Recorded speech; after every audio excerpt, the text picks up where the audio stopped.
రవి గారు, మోందా తుఫాన్ రెఫరెన్స్ లో deputy chief minister Pawan Kalyan ముఖ్యమంత్రి గారు కానీ ఆయన వ్యవహారంతో కానీ సంబంధం లేకుండా ఆయన సొంతగా 2 రోజులు విజిట్ చేయడం, కొన్ని మీడియా వర్గాలు బాగా పొగడ్డం, ఇవన్నీ చూసాం. ఏంటి ఆయన ప్రాతిపదిక ఏంటి? ఇది కూడా రాజకీయమే. ఇంతకుముందు మనం మాట్లాడింది గత పాలక పక్షానికి ప్రస్తుత పాలక పక్షానికి మధ్యలో రాజకీయమైన రణం అయితే, ఇది కూటమిలో అంతర్గతంగా ఉండేటటువంటి సమీకరణాలు, సొంత స్థానాలు, పట్టు వాటికి సంబంధించిన సమస్య. నిజంగా చంద్రబాబు నాయుడు టీము ఈ అంశం మీద సాగించినటువంటి తనిఖీలు లేకపోతే ముందస్తు సన్నాహాలు, ఆ బృందంలో పవన్ కళ్యాణ్ లేరు. దాదాపు ఆయన కాకినాడలో ఉప్పాడ ఒకటేమో ఆయన నియోజకవర్గం పిఠాపురం అక్కడే ఉంటుంది, రెండోది ఉప్పాడ దగ్గర తుఫాను వస్తుంది, తీరం దాటుతుంది ఇవన్నీ అన్నారు కాబట్టి ఆయన ఆ పేరుతో అక్కడ ఉండి చూస్తూ ఉండిపోయారు. ఆ తర్వాత కూడా ఆయన మధ్యలో జిల్లాల పునర్విభజనకు సంబంధించిన ఉపసంఘానికి హాజరయ్యారు, కానీ మళ్ళీ తన పర్యటనలు తను విడిగా చేసుకున్నారు. కాబట్టి మీరు చాలా స్పష్టంగా 2 పాయలు కనిపిస్తున్నాయి ఇక్కడ. ముఖ్యమంత్రి జరిపినటువంటి చోటనేమో హోంమంత్రి అనిత, లోకేష్ ఉన్నారు, లోకేష్ చాలా ప్రకటనలు చేశారు. నిజానికి చంద్రబాబు నాయుడు ఇదంతా చేస్తున్నట్టు కనిపిస్తున్నా లోకేష్ మా దగ్గరకు మంత్రులు రిపోర్ట్ చేయడం, నివేదించడం కూడా జరిగింది. వైసీపీ వాళ్ళ పత్రికలో దాన్ని కూడా ఏదో చేస్తూ సార్ అంటూ మాట్లాడారు. మంత్రులు, చిన్నవాడికి పెద్ద మంత్రులు ఇట్లాంటివి చెప్పారు. అది పక్కన పెడితే పవన్ కళ్యాణ్ విడిగా టూర్ వెళ్ళారు. వెళ్తే ఇది చాలా ఎంత అంటే, ఇదిగోండి రియల్ హీరో కాదు, రియల్ హీరో. ఇప్పుడు ఒకరినొకరు అభినందించుకోవడానికి, పొగుడుకోవడానికి, అన్నిటికీ ఇంకా తుఫాన్ సాయం నుంచి మనం బయటపడలేదు కదా. తుఫాను దీని నుంచి నష్టాల నుంచి రైతులు నిజంగా గట్టెక్కి అమ్మాయ ప్రభుత్వం బాగా చేసిందనమాట వాళ్ళ దగ్గర నుంచి రావాలి. కానీ ఇప్పుడు ఈ కథనంలో కనుక చూస్తే పవన్ కళ్యాణ్ ఎంతగా జనంలో కలిసిపోయారు, ఆపదలో తన ముందు ఉంటారని ఎలా నిరూపించుకున్నారు, ఇట్లాంటివన్నీ ఉన్నాయి. ఆయన 2-3 తనిఖీలు కూడా జరిపారు, సమీక్షా సమావేశాలు. వాటిల్లో కూడా తనుగా హామీలు ఇవ్వటమే. అంతకుముందు ఎక్కువసార్లు ఆయన చంద్రబాబు ముఖ్యమంత్రి తరఫున చెప్తుండేవాళ్ళు కదా.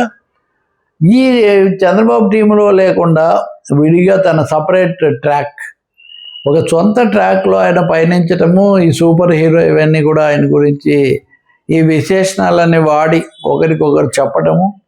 ఆ పర్యటనల్లో కూడా చాలా అంశాలు ఒక మాట చివరిలో ముఖ్యమంత్రి గారితో మాట్లాడి అంటున్నారు. కానీ అంటే ప్రభుత్వానికి 2 సారథులు అంటూ మొదలైన ఈ కథ కాస్త ప్రధాన సారథి, ఉపసారథి వీళ్ళ మధ్యలో దాదాపు ఎవరి ట్రాక్ వాళ్ళది అన్నట్టుగా రావటం మటుకు మనకు కొంచెం ఆశ్చర్యం కలుగుతుంది. ఇప్పుడు బీజేపీ నాయకులు సత్యకుమార్ అయినా లేకపోతే మాధవ్, వాళ్ళ రాష్ట్ర అధ్యక్షుడు మాధవ్ నిన్న ప్రత్యేకించి మీడియాను పిలిచి చాలా బాగా చేశారు చంద్రబాబు గారు కాబట్టి చేశారు. అసలు 2వ రోజే కదా, అప్పుడే ఒకరినొకరు అంత పొగుడుకోవాల్సినంత అవసరం వచ్చింది. బహుశా ఇవి కూడా పవన్ కళ్యాణ్కు ఇక్కడ ఉండి దీన్ని చేయలేక తన ఏదో చేసుకుంటూ పోవచ్చు. 3వది ప్రయారిటీస్లో కూడా ఆయన పర్యావరణము, ఆరోగ్యం కోసం మందులు ఇవ్వటం ఇట్లాంటి విషయాలు చెప్పాను. అధికారులను కూడా పిలిపించారు ఆయన. కాబట్టి చాలా స్పష్టంగా కనబడేది ఏంటంటే ఎన్డీఏలో లేకపోతే కూటమిలో భాగస్వామిగా ఉన్నప్పటికీ ఉప ముఖ్యమంత్రి పవన్ కళ్యాణ్ తన సొంత పద్ధతి, తన సొంత కార్యాచరణ వేదిక, తన సొంత పునాది పెంచుకోవటం, దీని మీద దృష్టి పెడుతున్నారు అనేది కనిపిస్తుంది. ఇంకోటి మిగతా మంత్రులందరితో పాటు మంత్రివర్గ సమావేశానికి వెళ్ళటం వేరు. కానీ ఎందుకంటే మొన్న ఒక సమస్య వచ్చినప్పుడు హోంమంత్రి గారు కూడా అన్నారు, మంత్రులుగా ఒకరికొకరు ఇచ్చిపుచ్చుకుంటూ ఉంటామని. ఈ Pawan Kalyan is one among the ministers, deputy రాజ్యాంగంలో ఉప ముఖ్యమంత్రి లేదు కాబట్టి అదేనా అంటే కాదు, I'm something more than ordinary average minister అనేది ఏదో చెప్పదలుచుకున్నారేమో తెలియదు. ఏదైతేమే అధికసే అధికం ఫలం అని ఆయన కూడా ఇంకా ఎక్కువ చర్యలు తీసుకుంటే మంచిదే. కానీ ఇంకా అటువంటివి ఏమీ జరగలేదు. కొన్ని రోజులు అయిన తర్వాత మనం అది చూడాలి. మొన్న వరుసగా వివాదాలు రావటము, సామాజిక కోణంలో తమ వాళ్ళ మీద దాడులు జరుగుతున్నా కాపాడలేదని ఇటువంటివి కూడా వచ్చిన పరిస్థితుల్లో నేను బలంగా ఉన్నాననే ఒక మెసేజ్ తన వాళ్ళకు పంపించడం, అంటే తన వాళ్ళకని తన అభిమానులకు, అనుయాయులకు పంపడం అవసరం అని కూడా ఆయన భావించి ఉండొచ్చు. ఇవన్నీ కాకుండా చంద్రబాబు నాయుడు ఆయన టీం పద్ధతులు మరి ఆయన వాటితో ఆయనకి ఏమైనా కొన్ని తేడాలు ఉన్నాయి కూడా మనకు తెలియదు. కానీ రాజకీయ వర్గాలు అయితే దీన్ని తప్పకుండా గుర్తించాయి.